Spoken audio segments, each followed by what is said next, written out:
Welcome back. तो नाज़रीन, break में जाने से पहले हम सीख रहे थे नौजवान का किरदार और खुसूसन मसीही नौजवान का किरदार, और ये हम एक मसीही नौजवान ही के वसीले सीख रहे थे, और उसने खुद ही बताया कि कौन कौन सी खूबियाँ एक नौजवान में होना चाहिए।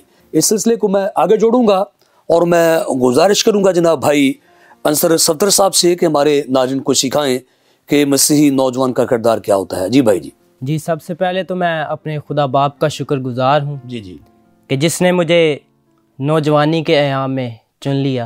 आमीन। और आज का हमारा जो मजमून है वो भी यही है। जी। तो मेरे लिए तो बड़ी खुशी की बात है जी बिल्कुल कि खुदा ने मुझे जवानी की उम्र में जो है चुना। आमीन। तो इसी तरह सार ने और भाई ने बहुत अच्छा डिफ़ाइन किया कि एक नौजवान के अंदर क्या क्या होना चाहिए या क्या क्या बातें जो हैं वो होना लाजिम है। इसी तरह एक मसीही नौजवान का जो किरदार है उसमें मैं 7 बातें बताऊंगा खुदा के कलाम में से जो होना बहुत ज़रूरी हैं। जी बिल्कुल। तो पहले नंबर पर जो मसीही नौजवान है उसके अंदर फर्माबरदारी होनी चाहिए। बेशक बेशक। जैसा कि शरीयत की किताब में हमें खरूज 20वें बाब में इसका जिक्र मिलता है कि 10 अहकाम में से 5वां हुक्म यही था कि तू अपने माँ बाप की इज्जत कर और फर्मा बरदारी कर। जी ठीक है। तो इसी तरह हमें जो है फर्मा बरदार होना चाहिए। हम जिस भी स्टेज पर हैं, अगर हम घर में हैं तो हमें माँ बाप के फर्मा बरदार होना चाहिए। जी जी ठीक। इसी तरह अगर हम स्कूल में हैं तो हमें अपने उस्ताद कराम के जो है फर्मा बरदार होना चाहिए। जी। ये बात नहायत ज़रूरी है कि एक मसीही नौजवान के अंदर पाई जाए, फिर ही हमारा जो मसीही होने का मकसद है वो पूरा होगा और लोग जानेंगे कि वाकई हम मसीही हैं। इसी तरह एक जो मसीही नौजवान है उसके किरदार के अंदर दूसरे नंबर पर एक बात होनी चाहिए कि वो तरबियत पजीर हो। वाह क्या बात है। अगर कोई उसे सलाह दे तो उसकी सलाह को माने, अगर कोई उसे नसीहत करे तो उससे सबक हासिल करे, और ये नहीं कि ये बंदा या ये शख्स जो है ये मेरी गलतियां निकाल रहा है, नहीं, बल्कि एक मसीही नौजवान को जो है तरबियत पजीर होना चाहिए। अगर कोई नसीहत करे तो उसकी बात को अपने दिल में रखे और अपने आप पर गौर करे कि क्या अगर किसी ने मुझे किसी बात से रोका है या टोका है या नसीहत की है तो ये मेरी बेहतरी के लिए है। तो हमें उस बात को जो है अपनाना चाहिए। इसी तरह तीसरे नंबर पर एक मसीही नौजवान के अंदर जो है एक बात होनी चाहिए कि वह खुदा के कलाम पर जो है ध्यान रखता हो, यानी निगाह रखता हो। जिस तरह के ज़बूर नंबर 119 उसकी 9वीं आयत में भी लिखा हुआ है कि जवान किस तरह अपनी राहों को दुरुस्त रख सकता है, अपने चाल चलन को, अपने किरदार को पाक रख सकता है सिर्फ़ और सिर्फ खुदा के कलाम पर निगाह करने से। तो एक मसीही नौजवान को जो है वो खुदा के कलाम पर निगाह रखनी चाहिए, उसको अपने जहन में रखना चाहिए। जिस तरह के खुदा ने अपने बंदा यीशु को भी फरमाया कि शरीयत की ये किताब तेरे मुंह से ना हटे। इसी तरह एक मसीही नौजवान के अंदर, उसके किरदार के अंदर चौथे नंबर पर जो बात है ये होनी चाहिए कि वो अपने खालिक को यानी अपने खुदा को जो है वो याद रखे। बहुत ज़रूरी है। हाँ जी, उसकी हमदोस्ताइश करे, उसकी इबादत करे, प्रस्तिश करे, उसकी सुबह शाम हस्बे मामूल जो है शुक्रगुजारी करे। जिस तरह के खुदा के ख़दाम के बारे में हमें ज़िक्र मिलता है बाइबल मुक़द्दस में भी कि वो जो है हस्बे मामूल खुदावंद के हुज़ूर 3 बार जो है झुका करते थे, दुआ किया करते थे और शुक्रगुजारी किया करते थे। एक मसीही नौजवान के अंदर ये बातें भी होनी चाहिए, तो उसे फिर कामयाबी होगी, कामरानी होगी, वो जिस भी मराहल में से गुज़र रहा हो। इसी तरह 5वें नंबर पर जो बड़ी ही खुशी की बात है और इसके लिए अजर भी है जी जी खुदा के हुजूर से बहुत अच्छा। जी वो बात है कि एक मसीही जो नौजवान है वो खुशखबरी को फैलाने के लिए कोशां रहे प्रेज़ गॉड। और लगा रहे, उसकी ये कोशिश हो कि खुदा के कलाम को सुने, पढ़े, सोचे समझे और उस पर अमल करे और उसे लोगों तक पहुंचाए, जितना हो सके उसको फैलाए।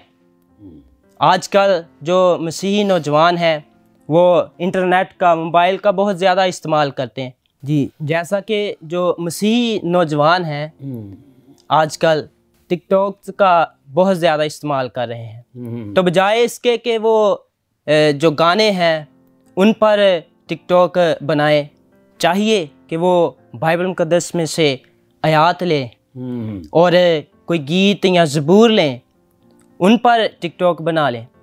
ज़रूरी है अगर टिकटॉक ही चलाना है तो इस तरह से अपने आप को जो है हमें रखना चाहिए। जो मसीही नौजवान है, 5वां पॉइंट मैं बता रहा हूँ कि खुशखबरी को फैलाने वाले होने चाहिए। खुदा के कलाम को दुनिया के कोने कोने तक फैलाने में वो भी अपना किरदार जो है वो शामिल करें। तो ऐसे लोग जो खुदा के हुजूर उसकी खिदमत करते हैं उनके लिए अजर है। अगर किसी मसीही नौजवान के किरदार से या उसके इस फेल से कि वो खुदा के कलाम को, खुशखबरी को फैलाता है, अगर कोई रूह बचती है तो उसके लिए अजर है। लिखा है कि वो आसमान पर सितारों की मानद चमकेगा। आमीन। और इसी तरह 6 नंबर पर एक मसीही नौजवान के किरदार के अंदर जो बात होनी चाहिए वो, जैसा कि आज की हमारी जो मरकज़ी आयत है, पहला तिमोथेयुस उसका 4 बाब उसकी 12वीं आयत है कि कोई तेरी जवानी की हकारत ना करने पाए। ये बात एक मसीही नौजवान के अंदर होनी चाहिए कि कोई उस पर उंगली ना उठाए कि भाई ये बच्चा, इसके अंदर ये गलती पाई जाती है, इसके अंदर फलां गलती पाई जाती है, इसके अंदर फलां गलती पाई जाती है। तो इस तरह की वो गलतियों से जो है वो पाक होना चाहिए जी। उस पर कोई उंगली ना उठाए, उसके घर में कोई शिकायत लेकर ना आए कि भाई आपका बेटा जो है उसने ये गलत काम किया है, बल्कि वो अपने माँ बाप की भी इज्जत करवाए जी। और अपने आप को जो है जिस्मानी तौर पर, रूहानी तौर पर अपने आप को बेहतर रखे। और उसके अंदर ये बातें होनी चाहिए कि वो अच्छा देखे, अच्छा सुने, अच्छा बोले और अच्छा चले। इस तरह की जो बातें हैं वो उसके अंदर होनी चाहिए। इसी तरह 7वें नंबर पर जो कि बड़ी ही ख़ास बात है और वाइज़ की किताब में हमें इसका ज़िक्र मिलता है। वाइज़ की किताब उसका 11वां बाब उसकी 9वीं आयत, उसमें लिखा है कि ऐ जवान, तू जो भी करता है कर, अपनी अब मर्जी से चल, लेकिन एक बात याद रख कि जो कुछ भी तू करता है, इन सारी बातों को, इन सारे कामों को खुदा एक दिन अदालत में लाने वाला है जी। इस ख्याल से चलना है। 7वें नंबर पर जो कि आखिरी पॉइंट है, एक मसीही नौजवान के अंदर, उसके किरदार के अंदर ये बात होनी चाहिए कि वो इस बात को याद रखे कि मैं जो भी करता हूँ एक दिन खुदा जो है वो इसे अदालत में लाएगा, यानी इसका हिसाब किया जाएगा। तो इस लिहाज से हमें चलना चाहिए। वो आयत मैं पढ़ना चाहता हूँ, वाइज़ की किताब 11वां बाब उसकी 9वीं आयत। ऐ जवान, तू अपनी जवानी में खुश हो और उसके आयाम में अपना जी बहला, और अपने दिल की राहों में और अपनी आँखों की मंजूरी में चल, लेकिन याद रख कि इन सब बातों के लिए खुदा तुझको अदालत में लाएगा। आमीन। ये बात जो है एक मसीही नौजवान के अंदर लाजमी होनी चाहिए। उसे इस तरह से चलना चाहिए, इस ख्याल से चलना चाहिए कि जो मैं करता हूँ इन सारे कामों को जो है वो खुदा अदालत में लाने वाला है। हमें अच्छा सोचना चाहिए, अच्छा बोलना चाहिए और अच्छा जो है अपना किरदार रखना चाहिए। आमीन। जी जी, शुक्रिया भाई जी, खुदा आपको बहुत सारी बरकत दे। आपने कलाम मुकद्दस की रोशनी में और इन नकात के साथ बताया कि एक मसीह का किरदार कैसा होना चाहिए। तो आगे भी हमारे नौजवान बैठे हुए हैं, मैं उनसे गुजारिश करूंगा कि हमारे नाज़रीन को बताएं कि मसीही नौजवान का किरदार क्या होता है और किस तरह से हमें बाबरकत जो है वो होना चाहिए। जी भाई जी। जी बहुत शुक्रिया जी। सर ने और भाइयों ने बहुत अच्छा खुदा के कलाम इससे हमें सिखाया है कि नौजवान की ज़िंदगी कैसी होनी चाहिए। और जिस आयत की आज हमने तिलावत पाक की है, पौलुस रसूल तीमुथियुस को नसीहत करते हैं। और उस वक्त जो तीमुथियुस की उम्र थी वो 30 से 35 साल की थी, जिसका मतलब था कि तीमुथियुस भी उस वक्त जवान था। और पौलुस रसूल उसे नसीहत करता है कि खुदा का कलाम ये सिखाता है कि कोई भी तेरी जवानी की हकारत ना कर पाए। अगर हम देखें पुराने अहदनामे में, तो मूसा बनी इस्राएल कौम से जब बात करता है तो वो वहां पर 3 नस्लों के साथ बात करता है। वो कहता है कि मैं तुझे और तेरे बाप दादा और तेरे पोते और पोतियों को ये बताता हूं कि हमेशा खुदा के कलाम के मुताबिक चलना। जिसका मतलब था कि मूसा वहां पर नौजवान और उसके बाद बुजुर्ग और जो बच्चे थे उन 3 नस्लों के साथ इस बात को बयान कर रहा था कि वो खुदा के कलाम को जाने और खुदा के कलाम के मुताबिक चल सके। और कलाम खुदा के अंदर जिक्र मिलता है कि खुदा का कलाम कहता है कि जवानी के फर्जंद ऐसे हैं जैसे जबरदस्त के हाथ में तीर है। क्यों?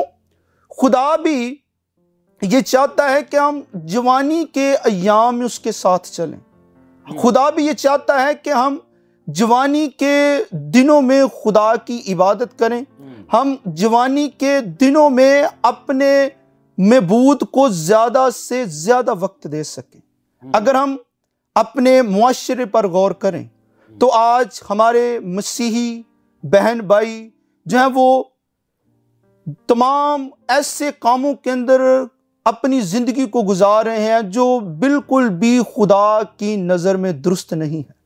वो अपना कीमती वक्त, वो ऐसा वक्त जो खुदा को पसंद है, ऐसा वक्त जो खुदा चाहता है कि ये जवान नस्ल जो मेरे बेटे और मेरी बेटियां हैं वो मेरे कलाम के मुताबिक गुजारें।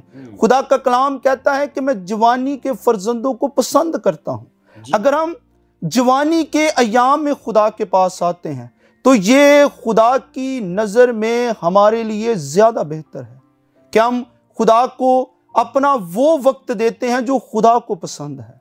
हम उन कामों के अंदर जो खुदा को पसंद नहीं, हम उन रास्तों पर जवानी के याम में ज़्यादा चलना पसंद करते हैं जो बिल्कुल भी खुदा की तरफ नहीं जाते। हम वो काम करना ज़्यादा पसंद करते हैं जो खुदा की नज़र में बिल्कुल भी दुरुस्त नहीं। और यहाँ पर भी हमें जिक्र मिलता है कि पौलुस रसूल पहले से ही तीमुथियुस को नसीहत कर रहा है जैसे मूसा वहां पर जवान नस्ल को नसीहत करता है कि तुम उन राहों पर ना चलना जो खुदा की नज़र में दुरुस्त ना हो। आज हमारे बहुत से ऐसे नौजवान बेटे और बेटियां ऐसे रास्तों का इंतखाब कर चुके हैं जो बिल्कुल भी दुरुस्त नहीं है। हम उन कामों की तरफ अपने आप को ले चुके हैं जो खुदा का कलाम हमें मना करता है। और याद रखिएगा कि कलाम खुदा के अंदर जब हम अपने जवानी के दिनों को खुदा के हुजूर में लाते हैं तो फिर खुदा की नज़र में हम ज़्यादा मकबूल ठहरते हैं। और हम बात करते हैं कि जवानों का किरदार या जवानी के जो हमारे कदम हैं वो कैसे होने चाहिए। हमारी गुफ्तगू एक ऐसी होनी चाहिए कि लोग जाने कि ये उस मज़हब से ताल्लुक़ रखता है जहाँ पर यीशु मसीह की इतनी खूबसूरत तालीम थी। अगर यीशु मसीह के किरदार पर गौर किया जाए तो उन्होंने जितनी भी ज़मीनी ज़िंदगी को गुजारा, उन्होंने एक खूबसूरत ज़िंदगी गुजारी और उन्होंने एक मिसाइल काम कर दी कि अगर हम उनकी तरह अपनी ज़िंदगी को गुजारेंगे तो यकीनन हमारी गुफ्तगू बहुत ज़्यादा खूबसूरत होगी, यकीनन हमारा लिबास बहुत ज़्यादा खूबसूरत होगा, यकीनन हमारा उठना बैठना इतना खूबसूरत होगा कि लोग जानेंगे कि ये यीशु मसीह के पैरोकार हैं। और जब यीशु मसीह ने अपने शागिर्दों का चुनाव किया तो तब भी उन्होंने अपने शागिर्दों का चुनाव जवानी के वक्त ही किया, क्योंकि खुदा ये चाहता था कि जवानी के जो दिन हैं वो मेरे साथ गुजार सकें। और जब आप जवानी के दिनों को खुदा के साथ गुजरानेंगे तो यकीनन आप खुदा के कलाम के मुताबिक आप अपनी जिंदगी को गुजारेंगे। और हमें यहाँ पर यह भी जिक्र मिलता है कि हमारे माँ बाप को भी ये चाहिए कि हमारी तरबियत ऐसी करे कि उस तरबियत को हम जब तक ज़मीन पर हैं उस तरबियत को अपने अंदर शामिल रखें। हमारी तरबियत जो है वो खुदा के कलाम के मुताबिक होनी चाहिए ताकि हम जवानी के अयाम में भी उस तरबियत पर अमल कर सकें और बुढ़ापे तक भी हम उस तरबियत को अपनी ज़िंदगी के अंदर शामिल रखें। जब तक हम ज़मीन पर हों हम पाक कलाम के मुताबिक अपनी ज़िंदगी को गुजार सकें। और हमें आने वाली नस्लों को, आने वाले जवान बच्चों को भी इसके बारे में सिखाना है। क्यों? हमें मूसा ये बता चुका था कि अगर वो 3 नस्लों के साथ बात करता है तो इसका मतलब है कि वो जो उस वक्त उसके पास लोग मौजूद थे या उस वक्त जवान नस्ल वहां पर मौजूद थी, वो उनको भी सिखाना चाह रहा था कि खुदा ये चाहता है कि तुम हमेशा मेरे कलाम के मुताबिक चलो। क्यों? ज़बूर की किताब के अंदर लिखा है कि जवान भला कब अपनी राह को साफ करेगा, जब वो तेरे कलाम के मुताबिक चलेगा। और मूसा भी उनको खुदा के कलाम के मुताबिक चलाना चाह रहा था ताकि वो आने वाले वक्त में अपने रास्तों को क्या कर सकें, साफ कर सकें। और हमें जवान होते होते हमें उन कामों से जो खुदा की नज़र में दुरुस्त नहीं है, हमें उन कामों से अपने पाँव को पीछे करना है। हमें उन कामों की तरफ अपने आप को राग़ब नहीं करना, हमें उन कामों की तरफ अपने आप को नहीं लेकर जाना, क्योंकि कलाम खुदा हमें बताता है कि मैं जवानी के दिनों को पसंद करता हूँ। जब हम जवानी के दिन खुदा के हुजूर में देते हैं तो फिर खुदा की नज़र में ये बहुत अच्छे दिन हैं कि ये मेरा बेटा, ये मेरी बेटी अपनी जवानी के दिन मुझे देता है।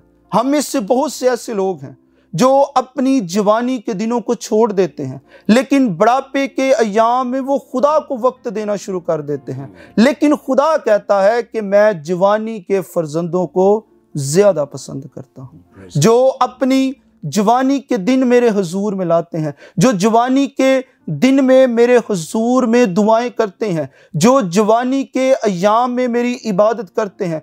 क्यों? खुदावंद बनी इस्राएल कौम से मूसा की मार्फत कहता है कि ये शरीयत की किताब तेरे मुंह से कभी ना हटे, बल्कि दिन और रात तेरा इसी पर ध्यान हो। फिर खुदा कहता है कि मैं खूब तुझे तरक्की दूंगा, खूब तुझे इकबाल मंदी बख्शूंगा। वो कब इकबाल मंदी होगी? जब हम दिन रात खुदा के कलाम को पढ़ेंगे, खुदा के कलाम पर ध्यान देंगे, तो फिर खुदा का कलाम कहता है कि मैं तुझे इकबाल मंदी से क्या करूंगा, नवाजूंगा। और भी जवान बच्चों के साथ पाक कलाम के अंदर खूबसूरत वादे हैं। लिखा है कि जब तू अपने माँ बाप की इज्जत करेगा, जब तू अपने माँ बाप के हुक्मों पर अमल करेगा, ये जवान नस्ल पर खुदा जो है वो अपना हुक्म रखता है कि तुम अपने माँ बाप की इज्जत करना, तुम अपने माँ बाप के हुक्मों पर अमल करना। फिर देखिए कि खूबसूरत वादा है साथ कि मैं तेरी उम्र को क्या करूंगा, दराज करूंगा, और उसके साथ ये भी वादा है कि तेरा जमीन पर क्या होगा, भला होगा। जब तक आप खुदा के साथ चलेंगे, जब तक आप अपने दिनों को जवानी के अयाम ही से खुदा के साथ चलें। जी शुक्रिया भाई जी, खुदा आपको बहुत सारी बरकत दे। एक जवान को कैसा होना चाहिए और किस तरह का किरदार निभाना चाहिए, आपने खूबसूरत अंदाज में हमारे नाज़रीन को मुतारिफ कराया है। खुदा आपको बहुत बरकत दे और अपने जलाल को इस्तेमाल करे। तो नाज़रीन, खुदा के खुदाम और खुदा के मसूह ने बड़ी ज़िम्मेदारी के साथ आज हमें ये सिखाया कि मसीही नौजवान का किरदार कैसा कुछ होना चाहिए। अब सब ने सुन लिया है, देख लिया है, तो हम सब की ये आपसे तवक्को है कि ना सिर्फ आप सुनेंगे बल्कि अमल भी करेंगे। और ख़ुसूसन हम मजमूई तौर पर ये इल्तिजा करते हैं कि नौजवान आज के इस पैगाम को सीखें और घर में, कलीसिया में, मोहल्ले में, गली में, जहाँ भी रहते हैं इस पे अमल करें ताकि मसीह के नाम को जलाल मिले। तो जुड़े रहिए होशाना टीवी से और बाखबर रहिए बाबरकत बातों से और बाइबल मुकद्दस के गहरे और अमीक भेदों से, ताकि आप तरक्की पाएं और आगे बढ़ें। अब इजाज़त दें अपने होस्ट पास्टर पत्रस सदीक को। मिलते हैं एक नए प्रोग्राम के साथ। खुदावंद आप सबके साथ हो। आमीन।